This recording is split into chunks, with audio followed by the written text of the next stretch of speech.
have turned out. I'll now invite our Rotarian Kirk as he introduces our guest speaker for the evening as well. President Nakia, fellow Rotarians, it is my great pleasure to introduce Mr. Sujae Boswell. Mr. Boswell is currently the Guild President at the University of the West Indies. Prior to being elected as President, Sujae served as Hall Chairman for Chancellor Hall. I always pronounce that name wrong, being an Irvinite myself. Additionally, he has served. Kirk, it's you're probably right. There's only 2 halls on campus, Taylor Hall and Assembly Hall. So you're probably right.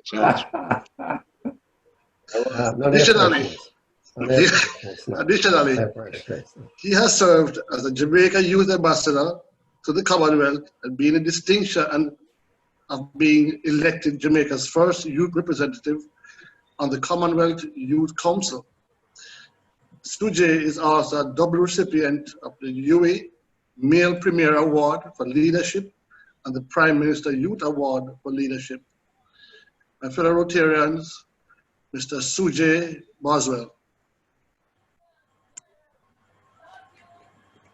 Thank you very much, Kirk, for that introduction. I will not hold it against you for your misdeeds of being an Irvinite. And Glenroy, I heard you as well, being a Taylorite. I would say congratulations, but there's not that much to be congratulated in that. I must very much commend the organization, the Rotary Club of St. Andrew North. I've been listening and I heard Jamil. I know Jamil personally. And he is somebody that I have grown to know and I've grown to respect and I've grown to appreciate his efforts to make himself better. Now, the theme that I was given lies around education creates opportunity. And personally, I've had the opportunity to benefit from education. I'm from a community in St. James, Hendon, Norwood. And it is a community that was so much considered to be one of the violent hotspots in Jamaica. And it's a place where was, the crime and violence is something that is big there. Now, when I was younger, I actually had a friend who was in a gang, and he said to me, Sujae, don't join a gang. Stay away from that. Focus on education. Focus on making yourself better. Now, what was interesting was that this was somebody that was in a gang himself, but he did not want me to follow the same path that he was going along. And I said, okay, fine. I would have chosen Monroe to be my school of choice for my secondary educational journey. And I would have gone to Monroe. I mean, my mother at the time was saying to me that she can't afford it, which was the reality. She couldn't afford it. But I knew that that is somewhere that I had to be at that time. I wanted a way out of the community. I wanted to be exposed to greater based on what I would have read about Monroe. So I would have personally chosen Monroe. And having gone to Monroe, I would have been exposed so profoundly to a better way as to how to be a person. I mean, using knife and fork for dinner, that wasn't something that we were cultured to do in our hometown. And so those simple things mattered in the long run. Now, while I was at Monroe, my friend was actually killed at his house. And for me, it was the opportunities that we get, we should not take them for granted. And the opportunities that we get to impact the lives of others should not take them for granted. Because again, he could have easily pulled me along. He could have brought me into the company, but he did not. He chose to push me along a path of education, a part of appreciating what the value of education is. And so that experience is testament of how education can shape somebody's life. You know, the work that you're doing is fantastic. The current situation, especially with the pandemic, it means that we're going to need greater support. And so with the economic fallout after COVID-19, I know that come in the next 2 months, my task as a guild president will be even greater, as students will be facing perhaps deregistration. And so they will need a type of support from groups such as yours, from volunteer organizations such as yours, from financial institutions which want to see young Jamaicans excel. So the work that you're doing is fantastic, and we need more persons to get on board to do things like this. I think oftentimes we forget the opportunities that we've gotten, and we take it for granted. And again, we cannot take that for granted, because we can be missing out on an opportunity to be impacting the life of someone else. And if something that I've learned from this COVID-19 pandemic is that we need to be selfless. And selflessness is what will bring us through this pandemic, from a social perspective, from a public health perspective, and even financially. Because no, our students, I mean, and Jamal was making the point that his community don't care about the COVID-19 virus, was a real thing. And it's something that we cannot understate, the need for selflessness in this time. And I mean, we've said it, I've grown hearing it, that it takes a community to raise a child. And it will take a community to beat this pandemic. And I have to speak about it because it's a very serious issue. And it is our selflessness. It means that we're going to be wearing masks. It is our selflessness means that we're going to be practicing the social distancing as required. It's our selflessness that means that we're going to be, even as we are pressured financially and even economically, we will be in a position that we're giving support to somebody else who we recognize in a greater need. And so I can tell you, for example, at Mona campus, a study was done during earlier this year, which pointed to about 1,500 students did not have any access to a laptop, to a tablet, to access to internet. And so that is something that is big on our agenda now as the Guild. It's something that we're trying to get greater access towards, having our students having access to devices. And so we found that the numbers for registration have gone down, because parents are losing jobs, parents are getting lower pays, lower salaries now due to salary cuts.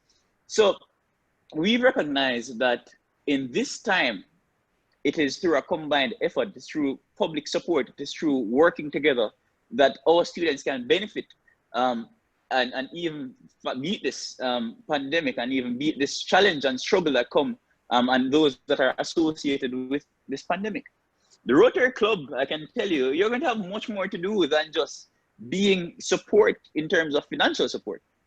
One of the things that we see now taking place is that we've been seeing a number of suicides. It may be linked to the stress levels that exist now. And so education, if we're talking about education, we have to talk about the environment that fosters education and having strong educational outcomes. One of the challenges that we had on campus during the regular time was about security, and that definitely impacted the educational outcomes that students had. And in communities, it's the very same thing. Now, with persons being home, the challenge that we find now is that the students, a lot of them are depressed. A lot of them are pressured. And so maybe one of the things that I would encourage the Rotary Club of St. Andrew North to look at is how can we engage students to ensure that they're not depressed, that they're not feeling great level of anxiety, the fact that we've been socially isolating from each other. How do we make sure that while we support in terms of this very important financial support, that we're giving them the form of social support that is required, because the psychosocial effects of COVID-19 is real. And so a lot of persons are being affected profoundly by this. So just a recommendation, it's something that I'd love for your organization to look at. But giving support to our students, giving support to their parents, because again, you find that a lot of parents believe that, oh, the children are home now, so they can be doing X, Y, Z because school is online. I would also encourage that you probably diversify the type of support. Some students really need data support. And if you can give them that support, that would go a far way, because classes are online. Students have to be purchasing data plans now to be able to access classes. And so if we're able to be creative in the type of support that we give, again, that would go a significant way. So education is the greatest opportunity for social advancement, for social welfare, for persons to better for themselves, and for social mobility. And so every single effort to give a young person a chance, to give a Jamaican a chance, is a significant investment in the future of our country. It cannot be overstated that every single body has an important role to play in advancing our country. And I know I'm preaching to the choir when I'm having this conversation, because by your own efforts and by your own values, you have already showed your commitment to ensuring that our country moves forward and that our young people move forward. And so I must thank you on behalf of the Yumuna Guild Council for the work that you've been doing. And I must ask you to continue to be committed to ensuring that our future is protected and that our Jamaicans can all be beneficiaries to a better Jamaica. So thank you very much for all that you're doing. And I hope that we can continue to impact the lives of our Jamaican citizens. Thank you so much, Sujae, for that very inspiring contribution. I know there are members here who are interested in terms of general education UE, so they may want to field a few questions, so hope you're okay to answer some. Sure. So members, the floor is open. So if you have any questions, you can definitely ask the Guild President of the University of the West Indies by raising your hands.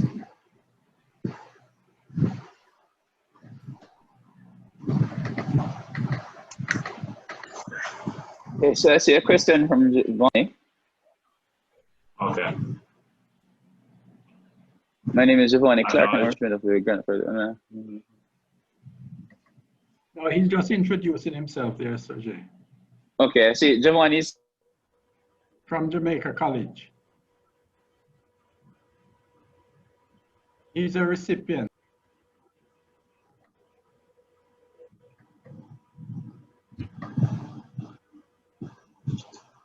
Hello? Sujae, you're still there?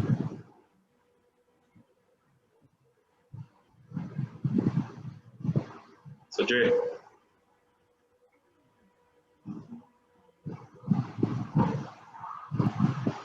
President Nakia, He's frozen. he has put a message in the chat so we can read. Okay. That's Sujae or Giovanni? This is Giovanni. So he's from Jamaica College. So my name is Giovanni Clark and I'm a recipient of the grant offered by this club. On behalf of my family and I want to give a hefty thank you to this club for the funds you have offered to aid in my education financial demands. This fund will not only aid in providing equipment needed for school, but also a relief in the burdens on my mom. A single parent, our financial resources are very limited. Thus, for the help given, we are truly grateful. Hard work definitely pays off, you've proven, and I promise to continue doing my best to make everyone you have helped to make me proud. Mm-hmm. All right. Awesome. Thank you, Giovanni. Thank you so much for that, Giovanni. Is Sujae back? Okay, he's logging back on.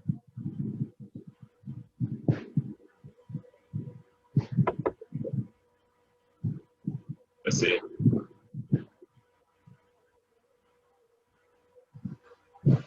Sujae, you're here? Sujae?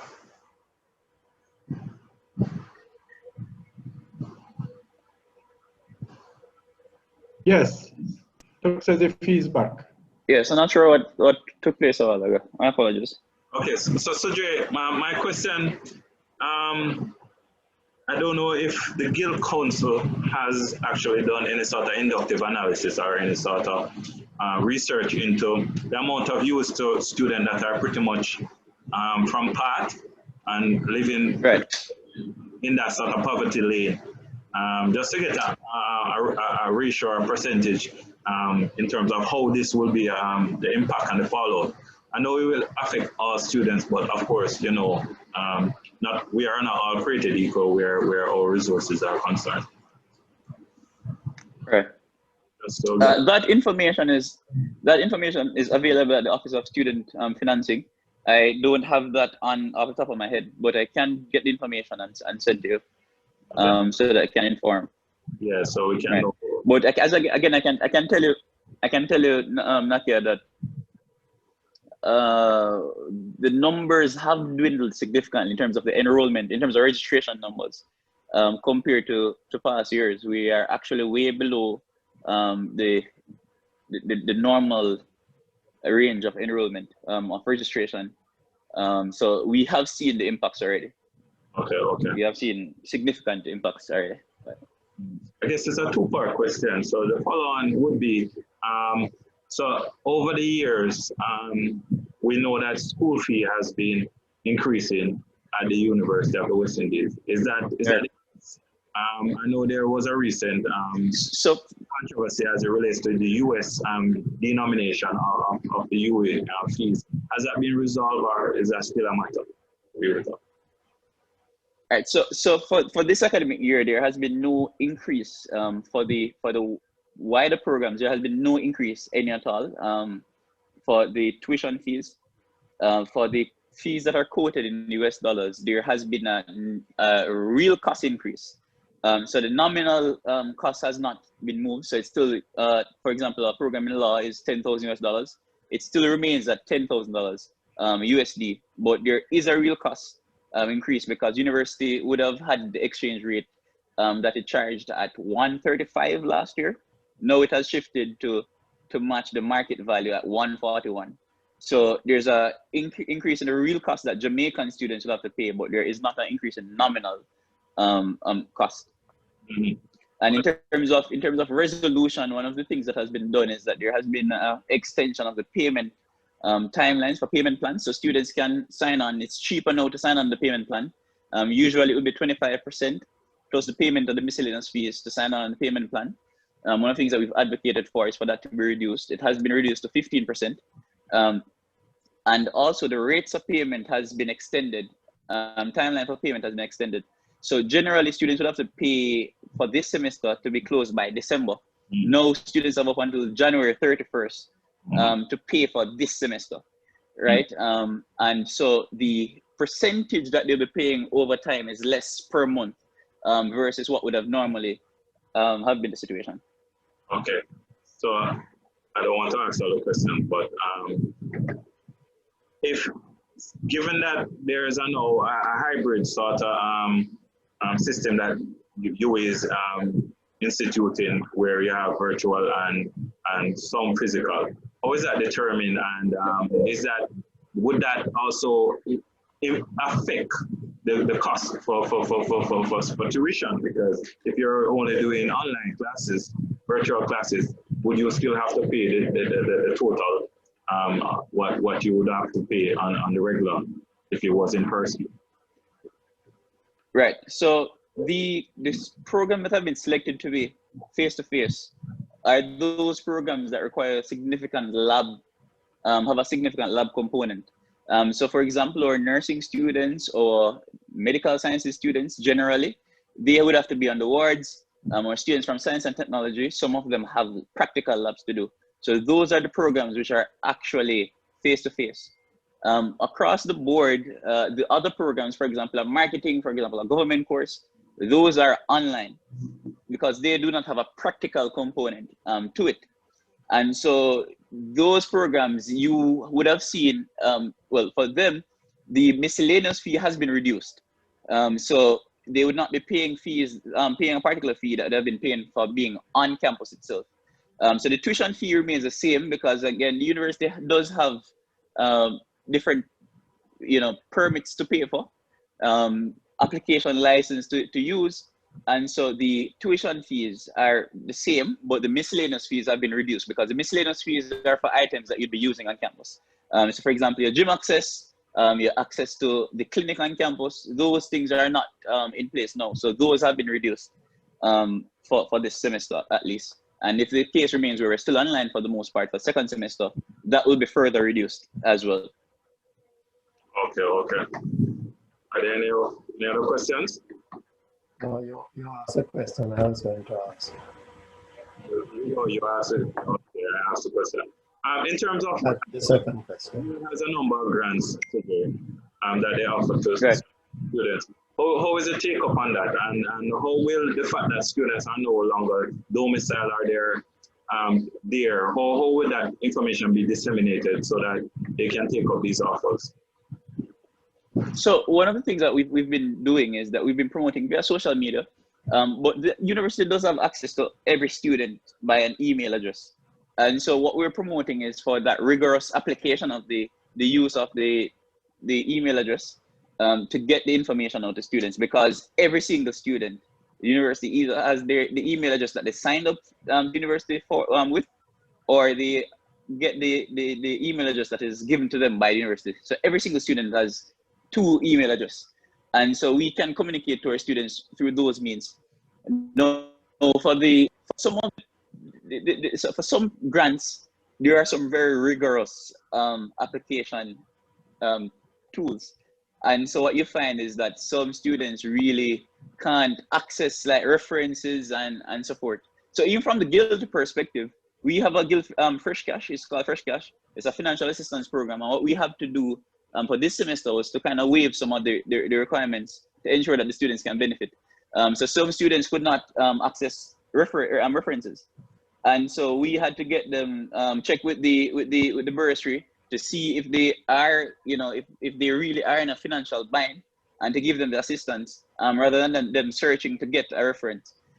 So there are some barriers that exist for some students in terms of accessing some grants. And we have been having the conversations with the student financing unit to have those discussions. The only other issue is that many of them are very strict in terms of the grant providers are very strict with the protocols and what they have in place. And so we, as best as possible, just trying to have the conversation and play that middle ground. Yeah, these are unusual. Not hearing you. I'm saying these are unusual times, so I'm sure they would be able to meet the moment in terms of right requirements, based on the circumstances, because it would be untenable for persons if they're not able to do what is required based on the fact that, the COVID situation. But speaking about the COVID situation, what are the protocols in terms of our students? Are they being tested if there's an outbreak up there, and have there been any case? Because, there are interactions going on everywhere. Yeah, there has been a number of cases on the campus. Up to last week, I believe, the SAS, that is the student administrative section, as well as the annex building, was closed down for cleaning.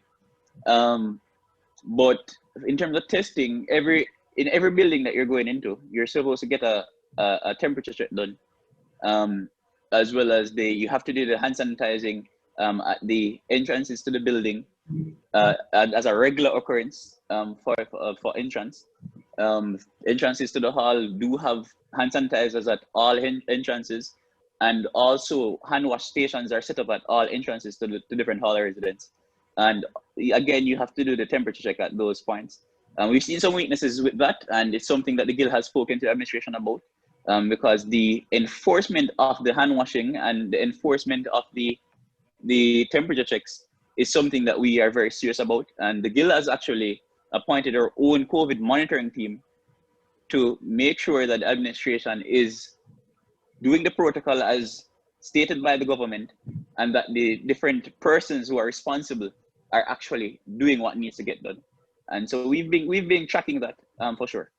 Okay, I have a question from P.P. Radley, who is an eminent educator. So sure. He will have a question. For sure. Sujae, Yes.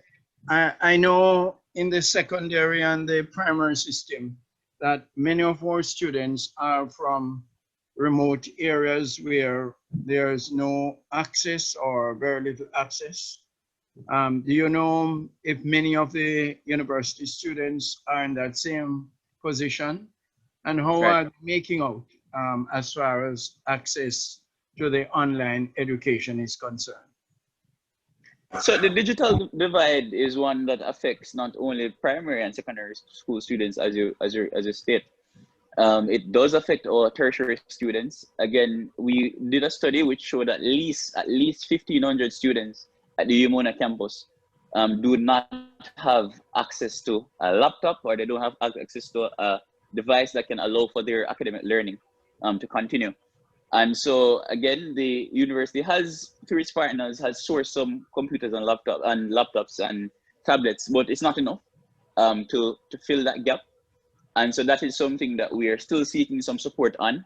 In terms of data access, students have been reaching out to us for support with data, because again, to be putting on a data plan every month or every week, to be able to be in a classroom setting, it has proven difficult for many of our students.